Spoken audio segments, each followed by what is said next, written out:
E nesse vídeo nós vamos trabalhar com mais classificações de crimes. Para quem não sabe, já é a terceira parte de uma série de aulas só falando de classificação de crimes. Não tem problema se você caiu aqui de paraquedas, porque são classificações novas, também muito cobradas em concurso público. Mas depois vale a pena você assistir a aula 1 e 2 para ter uma compreensão completa e vai ficar muito mais fácil entender os crimes da parte especial do Código Penal e da legislação penal especial. Confia em mim, tá? Depois de passar por essas aulas vai ficar muito mais fácil. Lembrando que na descrição desse vídeo tem um presente para vocês. Tem um material resumindo toda a aula numa única página, numa tabela, num quadro que esquematiza tudo. Baixa aí. E lembrando que eu vou te fazer um pedido agora.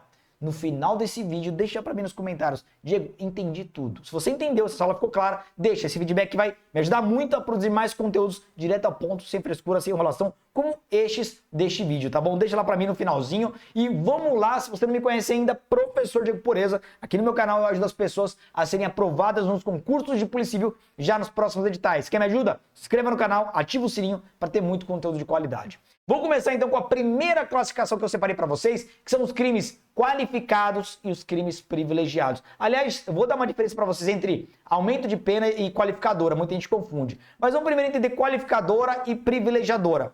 Primeiro, qualificadora é simples.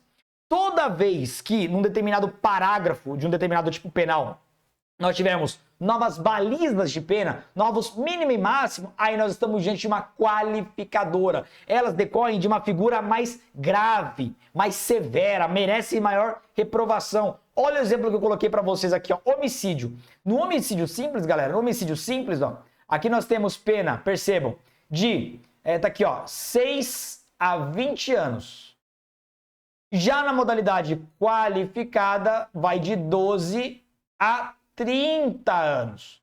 Então perceba, toda vez que nós tivermos algum parágrafo que apresente penas mínima e máxima mais elevadas comparada com a forma simples, é uma qualificadora. Aliás, essa é a grande diferença entre uma qualificadora e uma majorante ou aumento de pena. Todo parágrafo que você perceber que tem novas penas, mínimo e máximo elevados, comparado à modalidade simples, é uma qualificadora. Agora, toda vez que você perceber que num parágrafo, no inciso, numa linha, numa letra, tiver frações ou multiplicações, aumenta-se de 1/3, de 1/6, da metade, o dobro, o triplo. Nesse caso, é aumento de pena majorante. Assim você já consegue diferenciar causas de aumento de pena de qualificadoras. E privilegiadora acaba sendo uma causa de diminuição de pena. Privilegiadoras são reservadas para aquelas hipóteses que, por conta de alguma circunstância, algum elemento torna a conduta criminosa menos reprovável. Eu vou dar o exemplo das privilegiadoras do homicídio. Homicídio praticado por relevante valor moral ou social, ou sob o domínio de violenta emoção logo seguida a injusta provocação da vítima, são hipóteses onde o legislador diminui a pena. Ali no caso diminui de 1/6 a 1/3. Então todo parágrafo, a linha, inciso, letra, que você perceber que é uma redução da pena, uma diminuição, é porque é uma forma privilegiada. Beleza? Tranquilos? Vamos para uma classificação facinha, porque difícil só tem o nome. O nome é difícil, mas é fácil de entender. Crimes plurissubjetivo e unissubjetivo. Pluralidade, vários. Uni, uma coisa só. Vai ficar mais claro. Subjetivo vem de intenção, vem da vontade. Então, plurissubjetivo, várias intenções. Vamos perceber qual que é a diferença. Vários pensamentos. Unissubjetivo, um único pensamento. Olha só. Crime plurissubjetivo vão se tratar dos crimes de concurso de agentes necessários. Ou seja, são raros tipos penais que o legislador exige 2 ou mais pessoas, pluralidade de pessoas. Exemplo, crime de organização criminosa, crime de associação criminosa, crime de associação para o tráfico. São delitos que não dá para praticar sozinho. Tem como praticar sozinho uma organização criminosa? Não. Precisa de vários agentes. Então esse é um crime plurissubjetivo. São várias cabeças pensando, são várias intenções. Crimes também chamado de concurso necessário. Mas a regra é o contrário. A regra são os crimes unissubjetivos. São aqueles crimes de concurso eventual de agentes. O que é um concurso eventual? Eles até podem eventualmente ser praticados por 2 ou mais pessoas. Mas a regra pode ser praticado por uma pessoa só. Crime de homicídio, crime de furto, crime de roubo, crime de peculato, crime de corrupção passiva. A regra, a maioria dos crimes, são aqueles crimes que pode ser praticado por uma ou eventualmente mais pessoas. Crimes unissubjetivos. Simples assim. A próxima classificação, o nome é parecido, mas não tem nada a ver. Eu falei dos plurissubjetivos e os unissubjetivos. Agora vamos falar dos unissubsistentes e plurissubsistentes. Tem nada a ver uma coisa com a outra.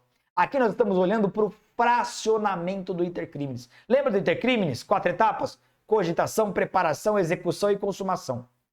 Se você conseguir fracionar o intercrimes, eu vou dar exemplos, tá? Vai ficar fácil de entender, é porque é um crime plurissubsistente. Se você não conseguir fracionar, acontece num único ato unissubsistente. Vamos entender um pouco melhor. Crimes unissubsistentes são aqueles delitos que acontecem num único instante. Você não consegue perceber em que momento houve a cogitação, preparação, execução e consumação. Foi tudo num único ímpeto, num único instante. 2 exemplos para vocês. Primeiro exemplo, crimes contra a honra praticados verbalmente, uma injúria. Ô idiota! Veja, não tem como você fracionar na conduta daquele sujeito, no momento que ele cogitou, se preparou. Não. Abriu a boca, consumou, num único instante. Outro exemplo, crimes omissivos próprios, uma omissão de socorro. Ou eu me omito para salvar alguém que está em perigo e já consumou, ou eu acabo agindo e ajudando aquela pessoa e não tem crime nenhum. Então não tem meio termo, não tem tentativa, não tem nem possibilidade de tentativa. Ou ele acontece num único instante, ou ele não acontece. Essa já é uma exceção, porque a regra são os crimes plurissubsistentes. São aqueles crimes que você consegue fracionar cada etapa do intercrimes, mesmo que numa fração de segundo. Eu dei o exemplo do homicídio, mas imagina comigo um homicídio ali, depois de uma briga de trânsito. Um motorista começa a xingar do outro. Até que um vai lá, puxa uma arma no porta-luva e tira e mata. Mesmo tendo sido muito rápido, você consegue perceber o momento que o cara cogitou, o momento que ele se preparou indo buscar a arma no porta-luva, o momento que ele executou puxando o gatilho e o momento que ele consumou no momento que a vítima veio a óbito. Então, mesmo ter acontecido muito rápido, dá para fracionar o intercrimes. Cabe, por exemplo, tentativa se a vítima sobreviver. Então, são os crimes plurissubsistentes. Guarda essa diferença. Um fraciona o intercrimes e o outro é impossível fracionar. Beleza? Vamos para outras classificações agora, classificações soltas. Bem tranquilo agora. Crime subsidiário. Essa muitos de vocês vão ouvir quando forem estudar o direito penal parte especial. Vários crimes em espécie. O que é um crime subsidiário? Olha só que interessante. Ocorre em algumas hipóteses em que o comportamento do criminoso, a conduta típica praticada pelo sujeito, não configura crime mais grave, ele vai ser desclassificado. Funciona como uma figura reserva. O sujeito ele pode praticar teoricamente um resultado mais grave, mas figura como um crime reserva. Olha o exemplo que eu separei para vocês. Ó. Imagine que durante as investigações pela prática de crime de roubo, o sujeito está sendo investigado ao inquérito policial pelo 157, crime de roubo. Descobre-se que não houve emprego de violência ou grave ameaça. Não, o sujeito não agrediu ninguém, não ameaçou ninguém, nem nada. Nesse caso, nós vamos para o crime reserva, o crime subsidiário. É quase que um soldado de reserva mesmo. Vamos para o crime de furto. O delegado vai concluir que não houve roubo, mas houve crime de furto. É basicamente isso. Então, são aqueles crimes que vai ter sempre uma figura reserva por trás. Vou dar um outro exemplo. Peculato. O sujeito está sendo investigado por peculato. Durante as investigações, descobre que ele nem era funcionário público. Vai cair para apropriação indébita. É o crime reserva do peculato. Então, isso é crime subsidiário, isso é crime reserva. Próxima classificação, ó. Crime de ação única ou de ação múltipla ou de conteúdo variado. Vamos entender aqui, ó. Olha só. Crime de ação única é uma hipótese. Crime de ação única é o mais fácil de todos. São aqueles crimes em que o legislador apresenta um verbo. Ação única. Ação única, ponto. Exemplo, homicídio, matar alguém. Qual é o verbo? Matar. Furto, subtrair para si ou para outra em coisa alheia móvel. Qual é o verbo? Subtrair, só tem um verbo. Então, toda vez que você encontrar um crime que só tem um verbo, um só, é um crime de ação única. E a segunda espécie são os crimes de ação múltipla, também chamados de crime de conteúdo variado. E aqui, galera, é diferente, tá? Nesse caso, crime de ação única, ou ação múltipla, perdão, ou de conteúdo variado, é o contrário. São aqueles delitos que têm vários verbos e o melhor exemplo é o tráfico de drogas. Vocês já viram o tráfico de drogas? Trocentos verbos. Adquirir, transportar, remeter, guardar, manter em depósito. Tem vários verbos. Vender, expor à venda. Se mais de um verbo, já é crime de ação múltipla com conteúdo variado. Outro exemplo, crime de corrupção passiva. Eu até coloquei aqui para vocês, ó. Olha o crime de corrupção passiva, que eu transcrevi para vocês identificarem facilmente, ó. Solicitar, primeiro verbo, ou receber, segundo verbo, para si ou para outra, indireto ou indiretamente, ainda que fora da função ou antes de assumi-la, mas em vantagem dela, vantagem devida, em razão dela, vantagem devida. Ou, terceiro, aceitar promessa de tal vantagem. 3 verbos. Se nós temos 3 verbos, crime de ação múltipla ou de conteúdo variado. Simples assim, beleza? Outra classificação, já ouviu falar em crime multitudinário? Ó, multitudinário te lembra o quê? Multidão, é isso mesmo. Crime multitudinário são crimes praticados por multidões. O melhor e único exemplo aqui é o crime de rixa. Dá para praticar rixa sozinho? Não. Dá para praticar rixa só com 2 pessoas? Não, aí é mera lesão corporal recíproca. Nós temos que ter uma galera ali, e aí o juiz que vai analisar com base em cada caso concreto para verificar se o número de pessoas é relevante para saber se tem ou não rixa, tá? Então, crime multitudinário são crimes praticados por multidões. Guarda o exemplo de rixa. Crime de rua agora, já ouviu falar em crime de rua? Aqui é um termo trazido pela doutrina.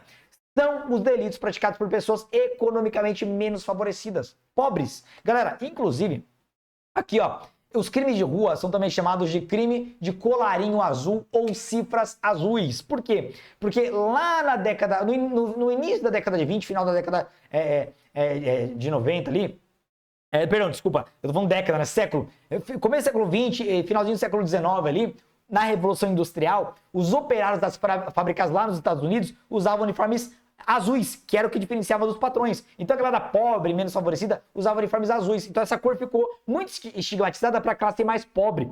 Então, crime de cifra azul, crime do colarinho azul, são também chamados de crime de rua. Crimes, por exemplo, de furto, roubo, estelionato, crimes do dia a dia são chamados de crime de rua, tá bom? Agora, vamos para outra classificação. Essa já caiu até em prova oral. Eu estou falando dos crimes naturais e os crimes de plástico. Já ouviu falar crimes de plástico ou crimes plásticos? Mesma coisa? Vamos entender. Crime natural, tranquilo, é o mais fácil de todo. São os delitos que vão violar bens jurídicos fundamentais e por conta disso eles sempre existiram, existem e muito provavelmente sempre existirão. Homicídio sempre foi crime na história da humanidade. É um crime natural que está ligado a um bem natural, a vida. Então sempre existiu e provavelmente ninguém tem bola de cristal, mas dificilmente alguém consegue conceber não ser crime mais matar alguém. Então homicídio sempre vai ser crime, é um crime natural. Agora, e crimes plásticos ou crime de plástico? Já percebeu que existe crime que ele vem em determinado contexto histórico? Ele existe por conta de uma modernidade? Tá aqui, ó. São os crimes que foram criados, e só fazem sentido, em determinado contexto histórico e cultural. Em períodos anteriores, não fazia sentido nenhum. Em período posterior, ele poderá perder a razão de existir. Melhor exemplo, crimes cibernéticos. Existia crimes cibernéticos há 20, 30 anos? Não. É coisa recente. Pode ser que no futuro não exista. Pode ser que eles criem operações em relação a máquinas, a computadores, a inteligência artificial, que seja impossível uma máquina enganar alguém. Uma inteligência artificial enganar alguém ou passível de enganação. Nesse caso, pode ser que no futuro não seja mais crime. Enfim, ninguém sabe, mas são crimes que existem em determinado contexto histórico e cultural. Não é algo que existiu sempre, toda a vida. É basicamente isso. Beleza? Tranquilos? E uma outra classificação, crime de atentado ou de empreendimento. Essa aqui é um bizuzinho porque eu expliquei no vídeo passado, só para ver se vocês estão ligados. Lembra do crime de atentado ou de empreendimento? São aqueles delitos em que o legislador ele acaba permitindo a mesma punição com o mesmo rigor do crime tentado e do crime consumado. Olha o exemplo aqui, ó. Artigo 352. Evadir-se ou tentar evadir-se. A pena é a mesma, a detenção de 3 meses a 1 ano. Ou seja, raros casos em que o legislador pune com o mesmo rigor a tentativa e a consumação. Lembrando que o material para você revisar toda a aula de hoje numa única página, para não perder tempo mais, está na descrição desse vídeo. E para você ir além, o link do Academia DP também está na descrição. Lembra o que eu falei? Se essa aula fez sentido para você, coloca nos comentários. Diego, entendi tudo. Com esse feedback, motivação, combustível para produzir mais e mais conteúdo gratuito para vocês, beleza? Galera, grande abraço, bom estudo a todos e até a próxima. Valeu!